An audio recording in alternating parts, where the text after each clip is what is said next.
Oh, wait, you're listening? Okay. All right. Okay. All right. You're listening to Radiolab. Radiolab. From WNYC. See? Yeah. This is Radiolab. I'm Lulu Miller here with trusty co-host Latif Nasser. Latif, occasionally we'll break from our regularly scheduled pontiferous programming to report on actual, news. Yeah. Okay, well, I'm here to do that. Okay. And the topic is Britney Spears. That's sort of uncanny because I got a push alert about Britney Spears like 10 minutes ago. Okay, yeah. So I think most people in the past few weeks have probably seen Britney's name or face everywhere. Basically, for 13 years, she has been living under a conservatorship, a legal arrangement where somebody who is deemed to be unable to take care of themselves has their decision-making powers given over to somebody else. Right. For many years, there's been growing speculation that maybe Britney Spears was not happy under this arrangement, possibly being exploited or abused. But for a while, that was kind of like this fringy conspiracy theory vibe. And then a couple weeks ago, on June 23rd, she finally spoke out. Okay, so I have this written down. I have a lot to say, so bear with me. Basically, a lot has happened since 2 years ago, the last time I wrote all this down. The last time I was in court. I will be honest with you, I haven't been back to court in a long time because I don't think I was heard on any level when I came to court the last time. I brought 4 sheets of paper in my hands. And very clearly said, I want out of the conservatorship. I'm being financially exploited. I'm being forced to work. I'm being cut off from communicating with friends. And at one point, she even said, I was told right now in the conservatorship, I'm not able to get married or have a baby. I have a ID inside of myself right now, so I don't get pregnant. I wanted to take the ID out so I could start trying to have another baby, but this so-called team won't let me go to the doctor to take it out because they don't want me to have children, any more children. Whoa, that's like another level. Yeah, and I should say that part hasn't been verified, but in the state, if it is true, it feels like a whole nother level. Like it feels like a violation, sort of like in your body in a way. Yeah, but here's the wild thing: like whether or not her conservators have done this to her, they likely legally could. And the same goes for many of the estimated 1.3 million people in our country living under conservatorships or guardianships. No. Oh, yeah. This is way bigger than Britney. It's a lot of people. Oh, my God. And part of the reason why so many hundreds of thousands of people can have their reproductive rights denied goes back in a very weird way to Darwin. Or specifically to a really twisted, corrupted misinterpretation of Darwin's ideas that was so successfully hawked to politicians and educators and lawyers and judges all over our country that we still find it exerting real force in our legal system today. I feel ganged up on and I feel bullied and I feel left out and alone. And I'm tired of feeling alone. I deserve to have the same rights as anybody does by having a child, a family, any of those things. And the whole eerie story of how our country came to prevent certain people from having kids is something that Radiolab explored in an episode a few years ago called Unfit. Right. And I thought now might be a good time to listen back. Okay, do it. Great. So all you really need to know is that this was originally part of this series on intelligence called G, hosted by Pat Walters. So you'll hear him in there from time to time. Hi, Pat. And as I explained to Jad, I'm going to kick off the whole story with a man named Mark Bold. Mark Bold. Mark Bold. B-O-L-D Bold? B-O-L-D Bold. Apologize about that. Oh, not at all. I was like... He's the director of the Christian Law Institute, and I met him at his offices in Lynchburg, Virginia. He's a big guy, bald head, bright blue eyes, kind of baby face. Yeah, okay, so I guess take me back to law school. Set the scene. How old are you? Where are you? Yeah, how old am I? It's got to be say about 39. So back in 2010, he was in law school. Went to Liberty University School of Law. It was his first year of law school. He was taking this class. Called Foundations. It's just some of these foundational laws that we have. Some of the basics. Brown versus Board of Education. Roe v. Wade. And so he had this moment that, like, we have all probably had. This moment where you're sitting in class and you're kind of tuning out, and then you hear something that's like, what? What did they just say? Yeah. His professor had just mentioned the Supreme Court case. Buck versus Bell. Buck v. Bell. Wasn't Buck v. Bell enforced sterilization? Yes. I never heard of the case, but that it's a case in, I would say, 1927. It originally started, and the Supreme Court held 8-1. That it is legal for a state to forcibly sterilize its own citizens who are deemed, quote unquote, unfit. Three generations of imbeciles. Is that from this case? It's that case, exactly. This is Oliver Wendell Holmes, right? Exactly. 3 generations of imbeciles are enough.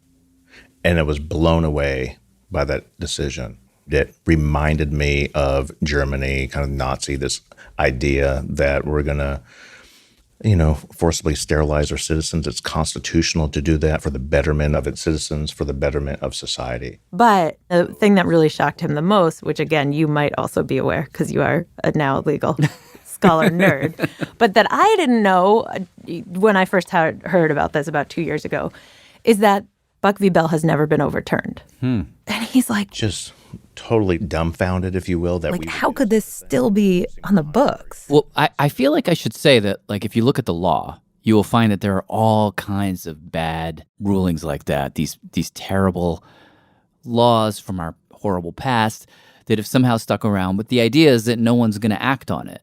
It's just sitting there. So that, in theory.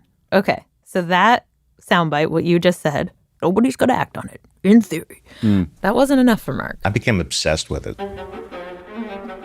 Obsessed with wanting to know more about Buck versus Bell. Where does it stand today? And that question Hi, this is Mark. would end up sending Mark off on this journey Find out what steps. I'm going to do a motion for sterilization. to these places in America, to these people in America. Yes, you got to go. Where Buck v. Bell has not stayed buried in some book. What was she housed in here or sterilized? Where this case has been very alive and kicking.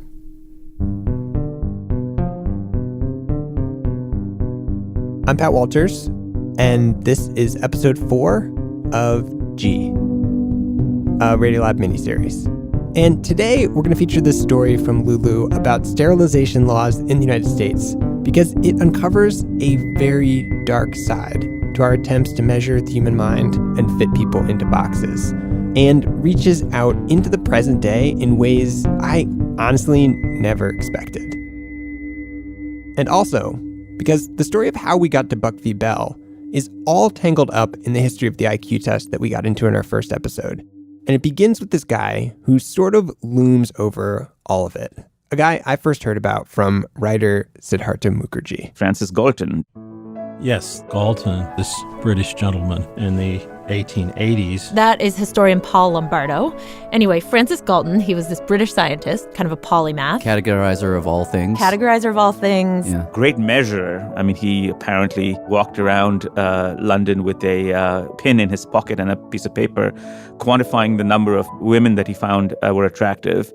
Oh. On the left side of his pocket, it's an apocryphal story, and on the right side, the women that he did not find attractive, to get a statistical measure of attractiveness. He was like upset. He measured everything. He measured right? everything, the size of a skull, the height of humans. And the other thing, kind of crazy thing, is that he was related to Charles Darwin. They were cousins. And when Darwin publishes his opus on the origin of species, Francis Galton picks up his cousin's book, gives it a little skim, and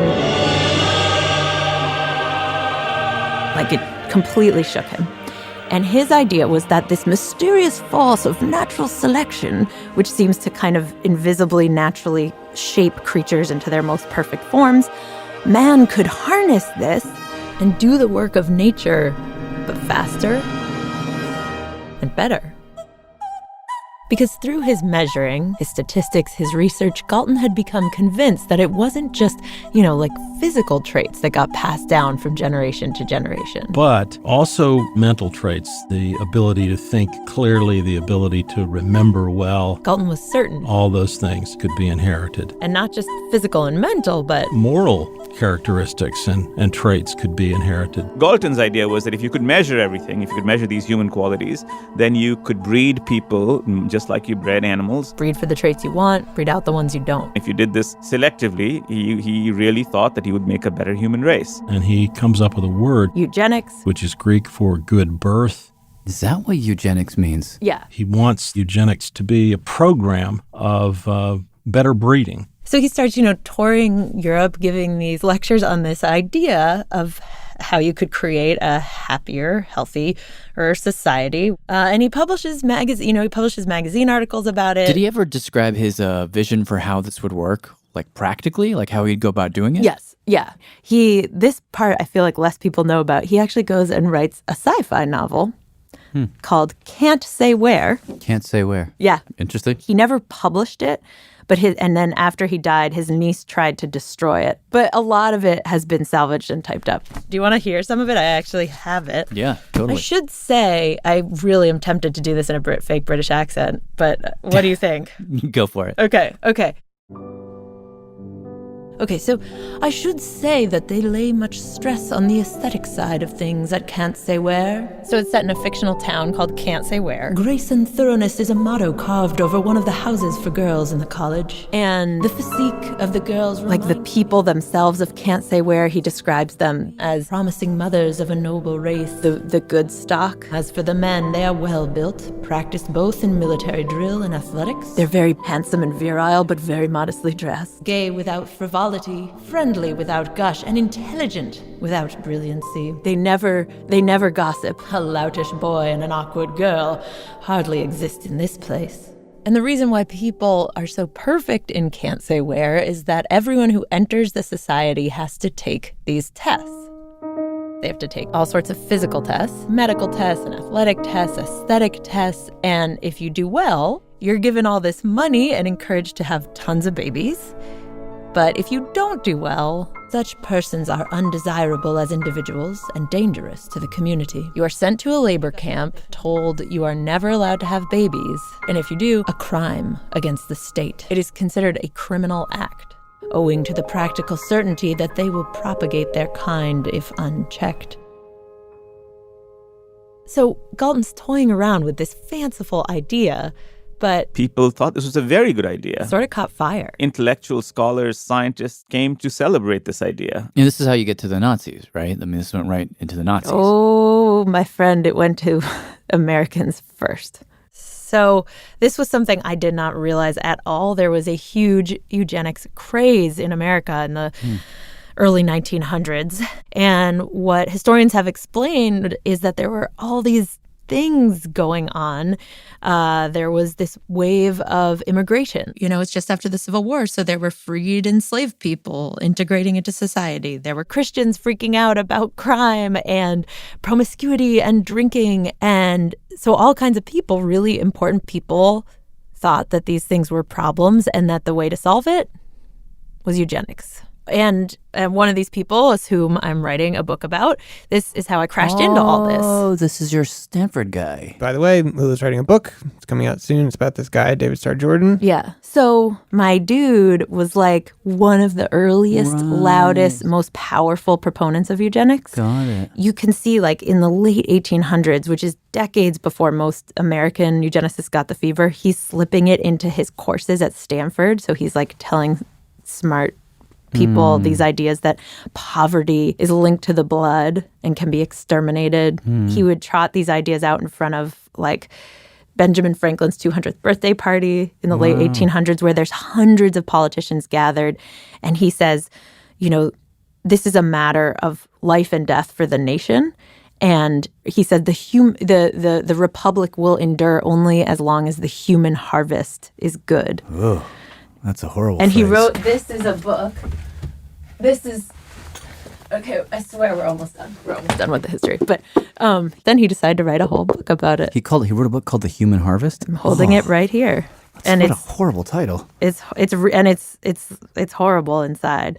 He tells people about this town in Italy called Aosta, which for about 1,300 years was this sort of refuge for people, with disabilities or deformities. People would send them there and the church would take care of them. And then they can often get married and they work the fields and have families and they're helped by the church. And some people see that as this beautiful tale of like helping society's most vulnerable. And he went there and he wrote about it as a veritable chamber of horrors.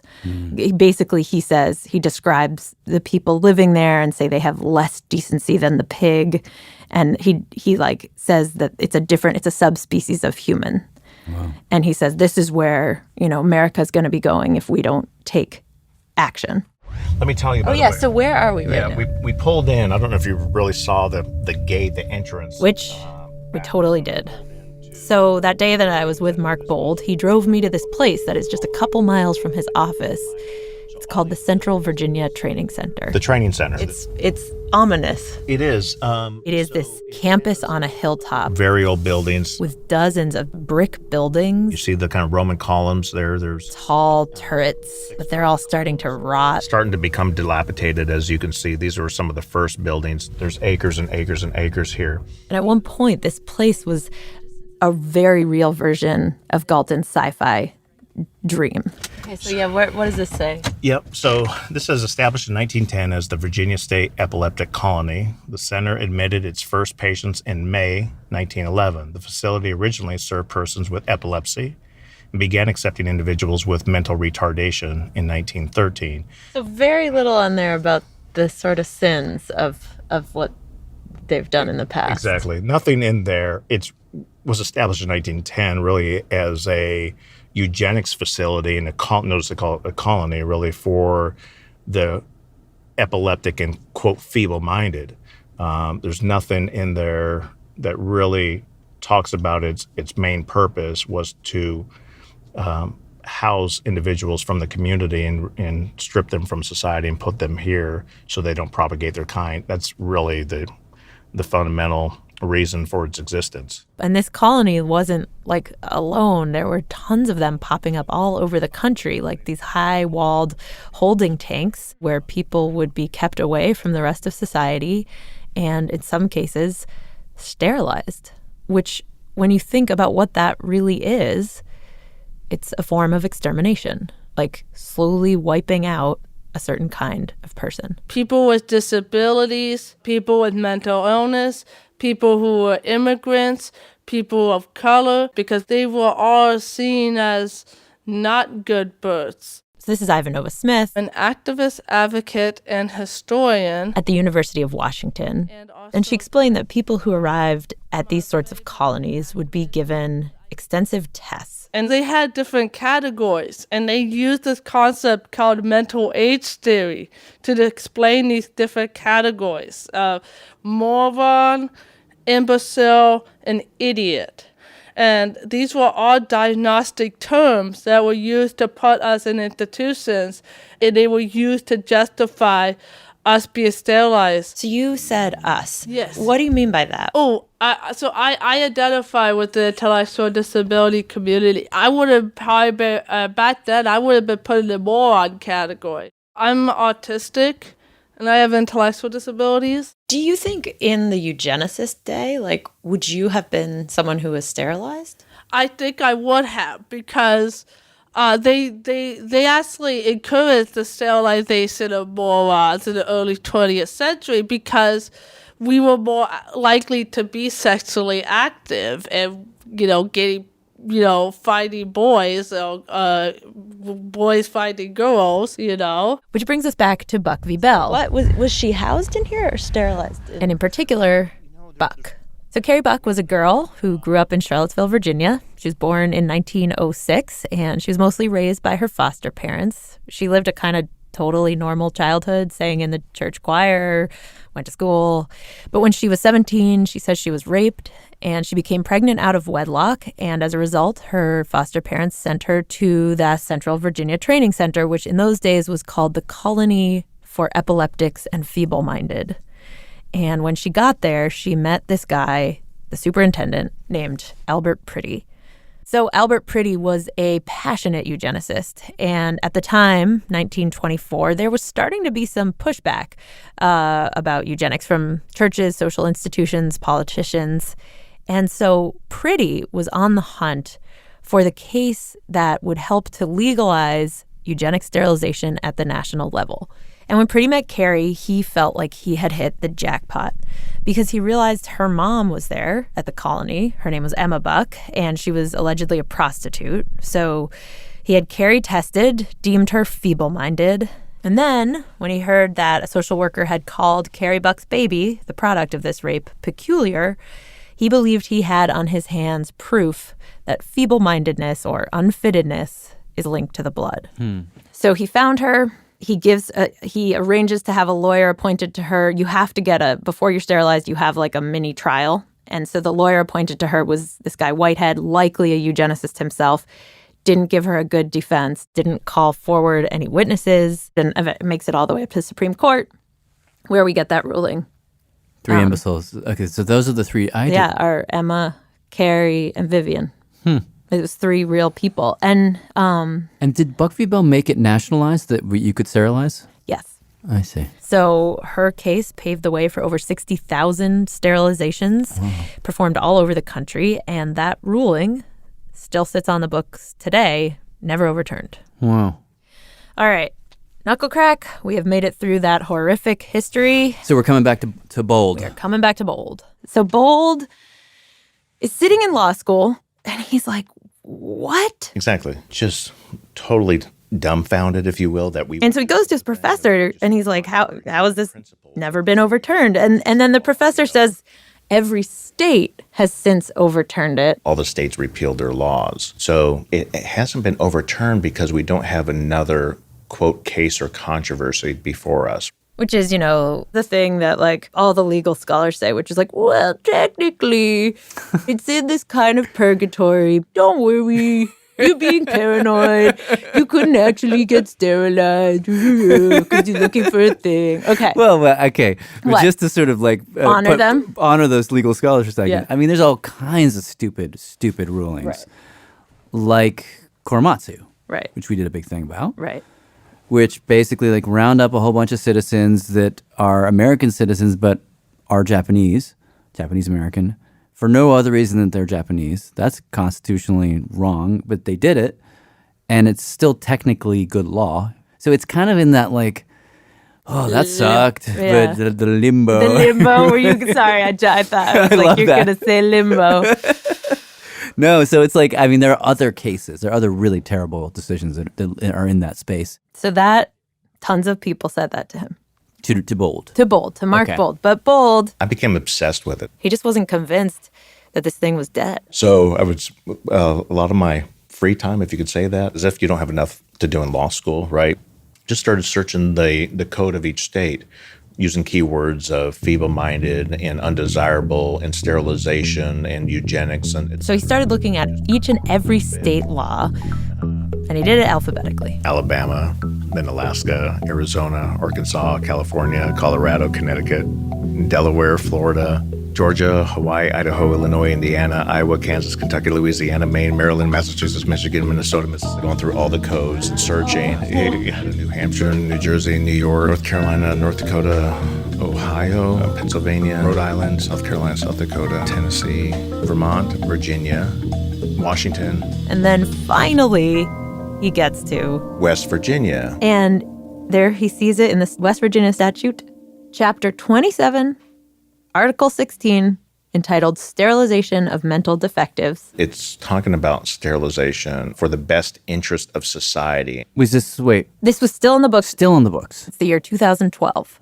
Totally dumbfounded. I was like, So there was something in the code that basically still said you could be forcibly sterilized if you were unfit, something, or... Exactly. Yeah. If you're considered feeble-minded, then you, in the best interest of society, you can be sterilized. Wow. Like oversight? Or was it in use? Right. So he didn't know. What I did is I wanted to find out, do we still do that? If I was a father of a child who had a disability, some type of intellectual disability. Can I forcibly sterilize my daughter? And I made sure. So he gets himself in a zone where he wants to pretend that he has an adult daughter over the age of 21 who he wants to sterilize. So I called this circuit court. So he was pretending. So he was doing kind of like a sting, like a one-man sting. Yes. Let me see if I call the state house and say I have a daughter who I want to sterilize. Possible? Will you do it for me, or is that legal? Yes. And he records the call if you would like to hear it. Playing it. Circuit clerk's office. Yes, is there, please? She's on the phone. Do you want to hold? Yeah, that'd be great. Thank you. So I think this might be the second time. Hey, this is Mark. I talked to you earlier this morning here when I was driving. You called and you told me to call you back if I had any questions or what have you. It was in regards to my handicapped daughter and the sterilization. Yes. Okay. Yes. So I'm now having the chance to obviously sit down at the desk here. I took some time off work and wanted to find out what steps. You're going to do a motion for sterilization. What? And you're going to tell the judge the reason why you need that done and, the situation. And then it'll come to me. I'll set a hearing. You guys have a hearing on it. And the judge will make the decision, which most of the times, they know that this needs to be done. So I don't think that you're going to have a problem, Okay. And then we'll set a hearing. As soon as I get it, I'll get it to Paul, and she'll give you a call. I'll just write a letter. Is that what I need to do? Yes. Wait, she says most of the time the judge said... Yeah. And this was 2012? Yeah. You're going to do a motion in write your daughter's name, then under that motion and then write out what you need. Okay, so I'll say motion. Put your number on the bottom where we can reach it. Okay, this is not we're not going to be the first one to do this. Okay, that's why, because to us, we feel weird about it. You know what I mean? I mean, it's just... Oh, no, sir, you're absolutely not the first ones. This has to be done because we have so many problems with, you have to do this. It's for her best. Yes. Exactly. I don't think people understand this type, these type of people. They're difficult. You are doing the best thing. The problem is when we get some that don't do it, and then it's a problem, that has to be dealt with. But no, sir, you are doing what you're supposed to. Okay. You're absolutely basically the answer is a resounding yes. It needs to be done. It's common. Don't worry about it. I even was concerned, well, what if people know? Would my neighbors know? No, it's sealed. You just send it straight to me, and I'll pull the file and get everything taken care of. Okay. All right. Well, thank you so much. Okay, you're welcome. Okay. All right. Bye-bye now. Bye-bye.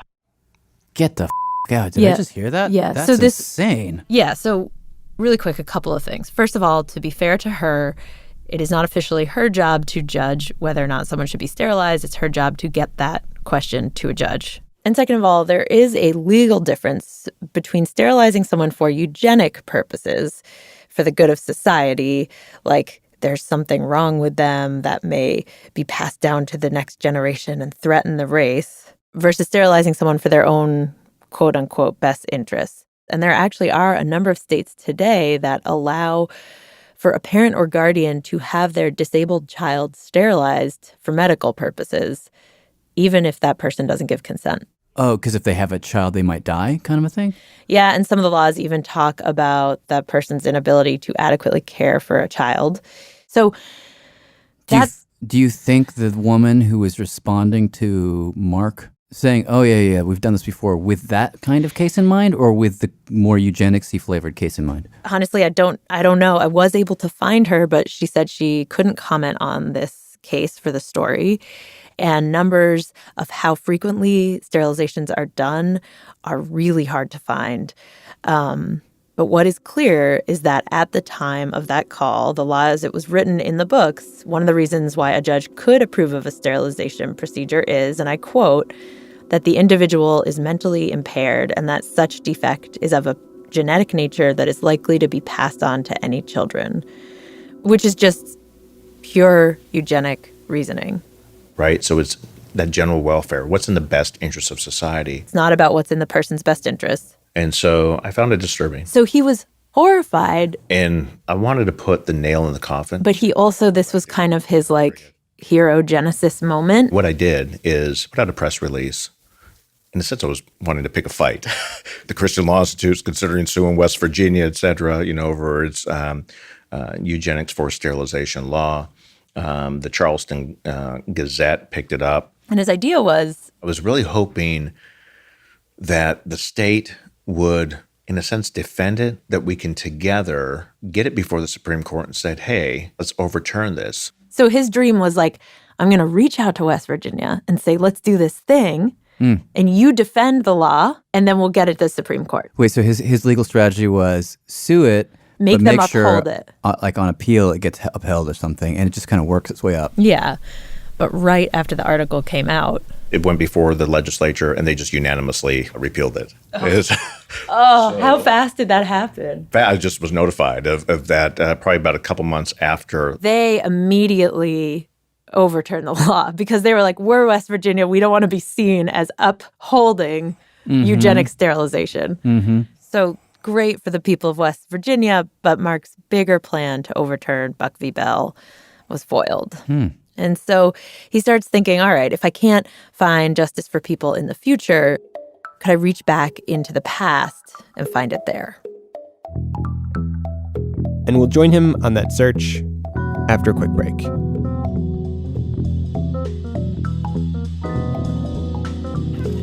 Hey Radiolab, it's Audrey calling from Asheville, North Carolina. Radiolab is supported in part by the Alfred P. Sloan Foundation, enhancing public understanding of science and technology in the modern world. More information about Sloan at www.sloan.org. Science reporting on Radiolab is supported in part by Science Sandbox, a Simons Foundation initiative dedicated to engaging everyone with the process of science. Hey, this is Radiolab. We're back with Lulu Miller's story for G. Before the break, Mark Bold had gotten his West Virginia law struck down, which he was excited about, but it also meant he couldn't use it to challenge Buck v. Bell at the Supreme Court. Back to Lulu. All right, so Mark starts noticing that West Virginia wasn't some kind of outlier. There were all these other states that had their eugenic sterilization laws on the books until the 80s, 90s, 2000s. So I started looking into finding victims. Is there somebody alive, or you just go to that? Thinking he could maybe do something to help them, get them some money, something. And pretty quickly, he found some people. Good to see you. Good to see you, too. He introduced me to a bunch of them, including this one woman, Anna Seal. I don't know how you feel about pie. Coconut cream. Who lives just a couple miles from the Central Virginia Training Center, which is the colony where Carrie Buck was sterilized. She's got a sunny 2-bedroom apartment. So nice in here. Full of plants. Is that a bird? Yeah.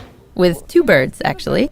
And her best friend, Mary, who she met at the Virginia colony when she was young. Small. We were little kids, and so we had nothing but beans and pork and bean. Had pork and bean one who was small every night. Just a little. Anna explained that growing up, her family was really poor, and things with her parents were bad. Daddy drank all the time, and she said that she and her brothers often didn't have any clothes. We had no clothes, but they would have. And at one point, one of the neighbors reported that the kids were living in a pen behind the house. It was cold in Anna, heating up. And pretty soon the authorities came to take them away. Anna was 7. Do you remember that? Or did they come in a police car or a truck or? A Frank car. She and her brothers were driven to the Central Virginia Training Center. She was given a bunch of tests, and they decided that Anna was feeble-minded. Feeble-minded. Retarded. Yeah.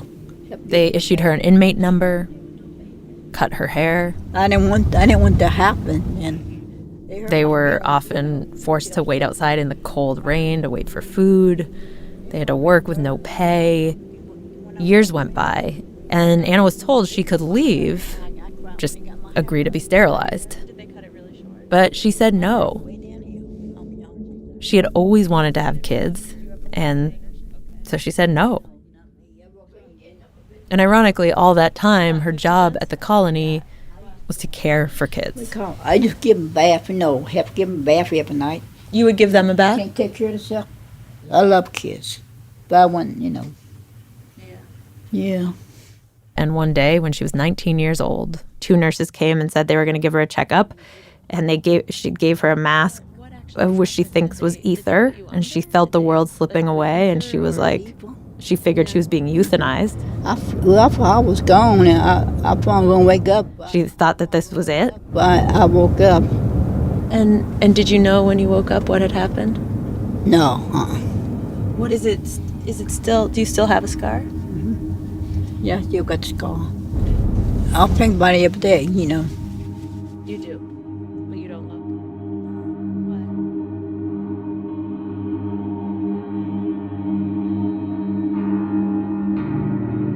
look. So over about 2 years, Mark found about a dozen people who'd been sterilized in Virginia. I would just sit there and weep, as I listened to them tell their stories about how they were taken from their families and what happened here, and, So he goes down to the Virginia State Assembly, General Assembly, and he brings Anna with him. She remembers it.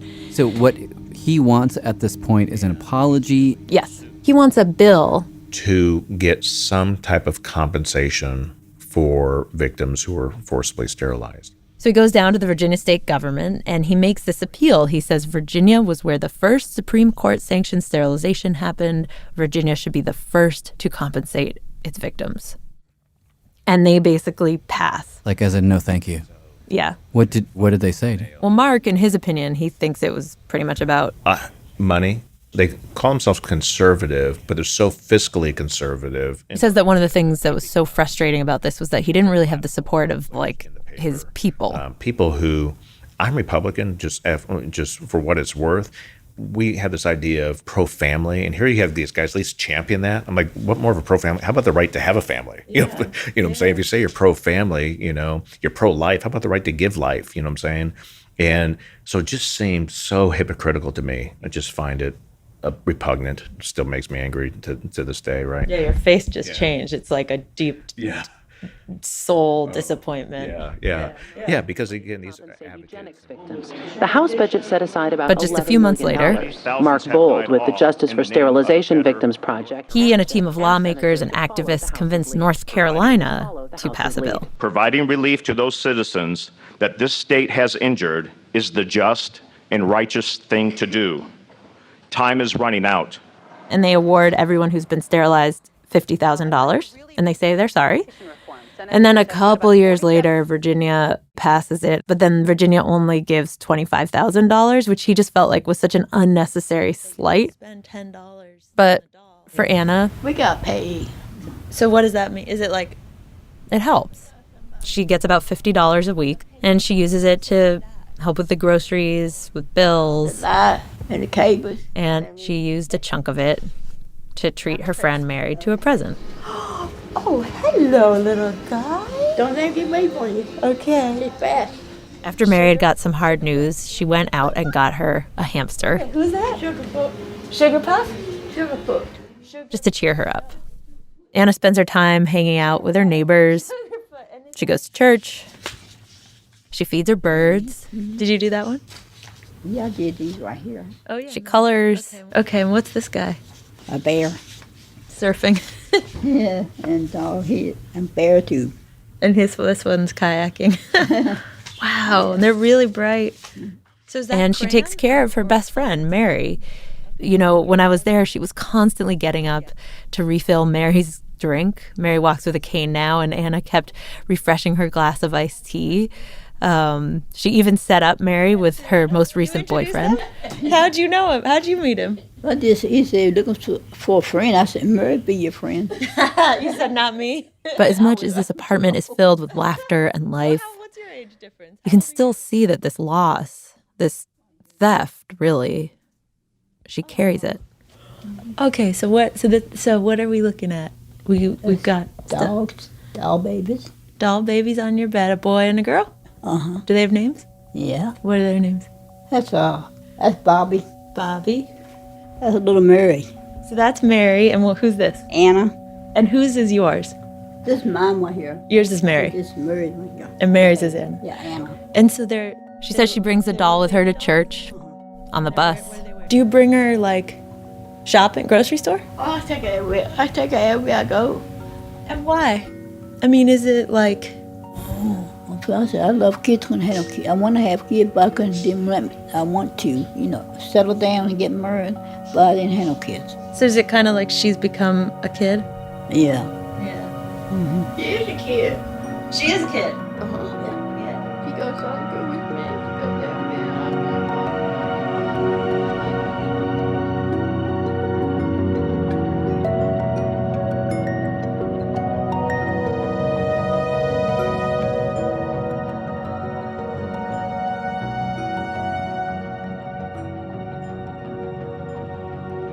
For me, what astounds me the most is like the way the eugenicists talk. It's always about the good of society, saving the race, saving the nation, the obsession with the future and with perfection and a master race.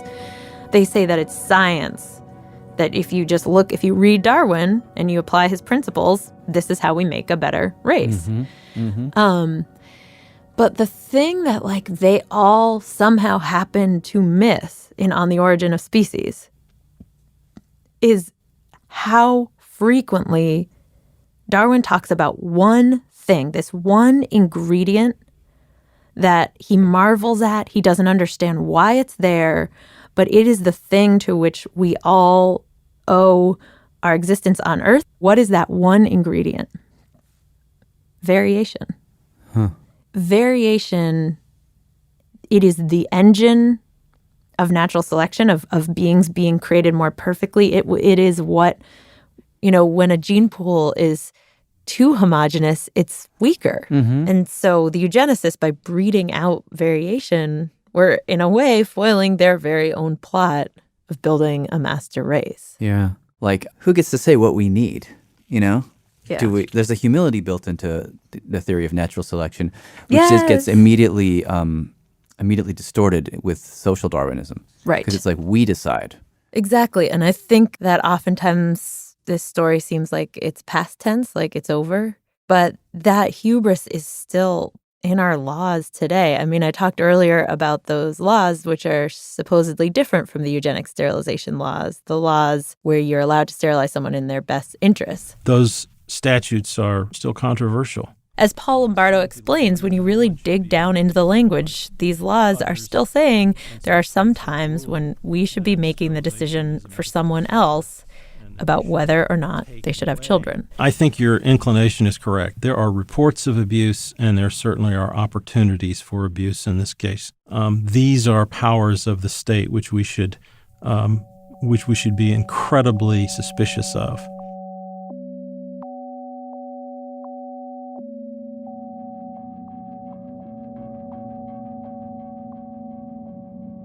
Hey, this is Pat. I just want to jump in quick. First of all, this story is so intense. But I guess I just kind of have one question at the end about that last thing you were talking about, Lulu. Yeah. So there are these laws that are different than the eugenic sterilization laws that I guess still allow for involuntary sterilization, like by a parent or guardian. I guess I just wondered, like, have you heard of that happening? Yeah, no, I talked to parents. Two parents actually, who are struggling with this right now. I talked to a mom who has a son with severe disabilities and who's approaching adulthood. She's like watching him, grow into a man's body with man's desires and thinking about sex. And she's like worried that he would get someone pregnant. Yeah, and worrying that, like, she doesn't think there'd be any way he'd be able to care for a kid. And so in her mind, she has entertained the thought, like, would he oddly be able to live a freer life if he could have sex and have romantic relationships without the worry of getting somebody pregnant? Yeah. Wow, that is just like an impossibly difficult place to be sitting as a parent. Yeah, I think that there are parents, family members grappling with this question in a really private, hard way. Like, is there some line where someone is so severely disabled they should not be allowed to have kids? Okay, so in those type of situations, this is Ivanova Smith, the historian and disabilities advocate we heard from before. And when I talked to her about this, she says that when it comes to looking for that line, I think it's really dangerous because that line moves. And so having that line is I get what you're saying, that there needs to be a line, there needs to be some point. But at the same time, my fear and many of people in the disability community's fear is that it's arbitrary, and it all depends on like the policies and the politics. And like, who's deciding where that line is? Is it a parent, a guardian, someone appointed by the state? All of that. It's scary for us, I guess. For the disability community, it's scary to talk about the line because that means we have to leave somebody out. Like, and Ivanova says if she had been born in a different time or even slightly different circumstances, she would have been left out. If I had not been adopted, I would have been way below that line. Wow. So where were you an orphan?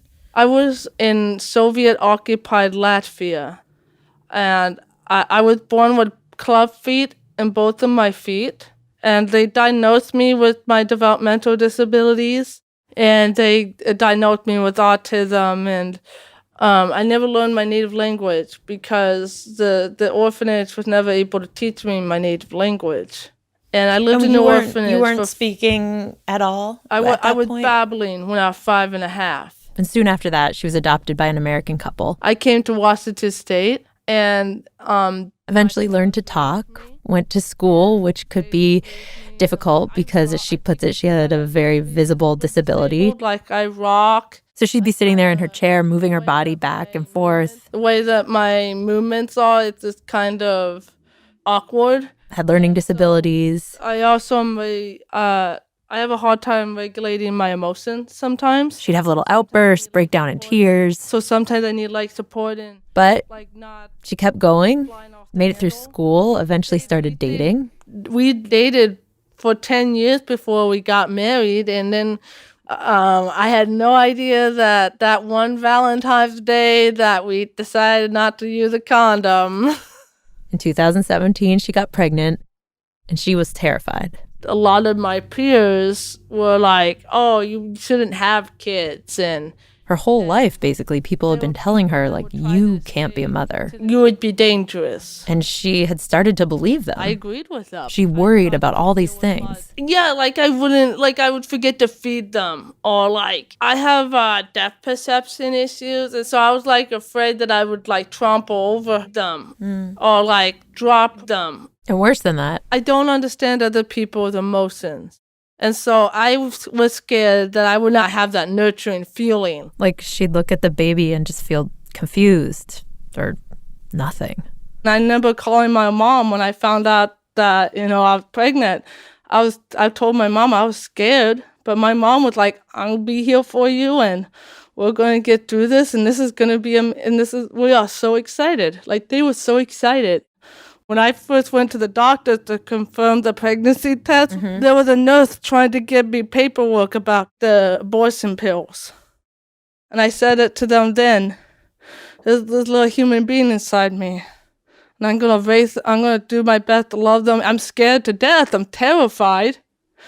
But I'm going to do the best I can. And I didn't start really enjoying it until she came out of me. And they put her on me. Little tiny little thing, this little peanut. She has the biggest eyes. Like I usually cannot look at people in the eyes, but her eyes were just so big. And she looked wide-eyed at me. And I like all of those like nurturing instincts, I think it just came at once. I knew what to do. I was go to cuddle her, and I gave her snuggles.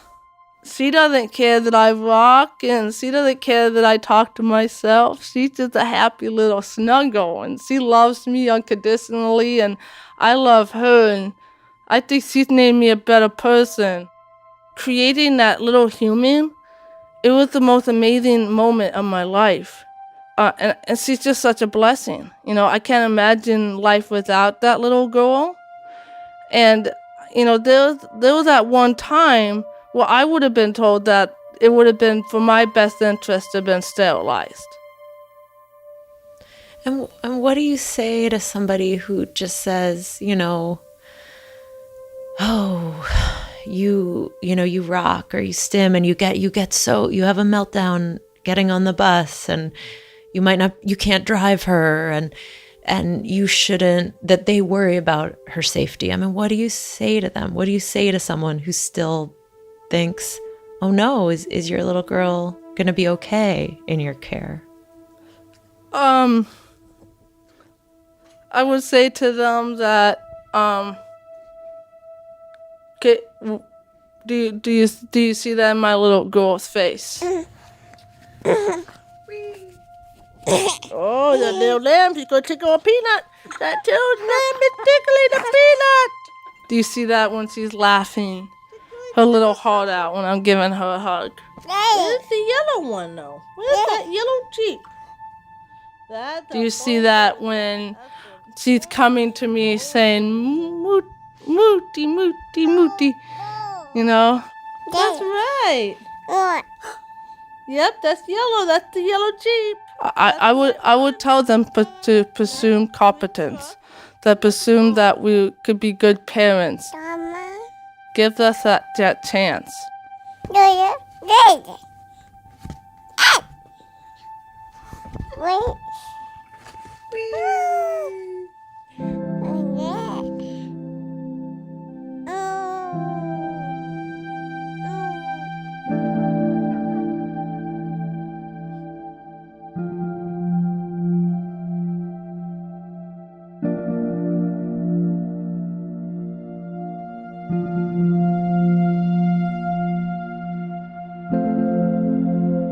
Reporter Lulu Miller. Lulu has a book coming out soon. It's called Why Fish Don't Exist, and it's all about the dangers of trying to order the world. It's partly about that scientist, David Starr Jordan, and partly about her own life. You can find a link to pre-order it on our website, radiolab.org, or hers, lutimestwo.com. This episode was produced by Matt Kilty, Lulu Miller, and me. Fact-checking by Michelle Harris, and special thanks to Sarah Luderman, Lynn Rainville, Alex Minna-Stern, Steve Silberman, and Lydia X.Z. Brown. Lulu's reporting was partially supported by the International Women's Media Foundation's Howard G. Buffett Fund for Women Journalists, and Radiolab's G is supported in part by Science Sandbox, a Simons Foundation initiative dedicated to engaging everyone in the process of science. We'll be back next week with the 5th episode of G. To play the message, press 2. Start of message. This is Ivanova Smith. Radiolab was created by Jade Abermad and is produced by Sharon Wheeler. Dylan Keith is our director of sound design. Susie Lichtenberg is our executive producer.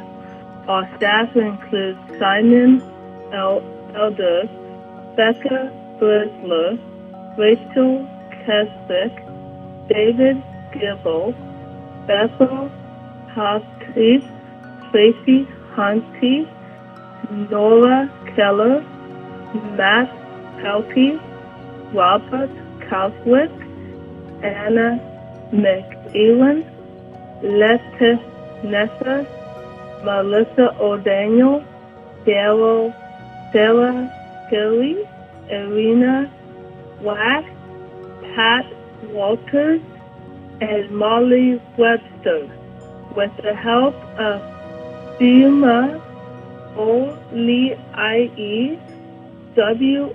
Harry Fortuna, Ruth Samuel, Armana Leonard, Neil DeSasa, and our fact checker is Marcel Harris. End of message.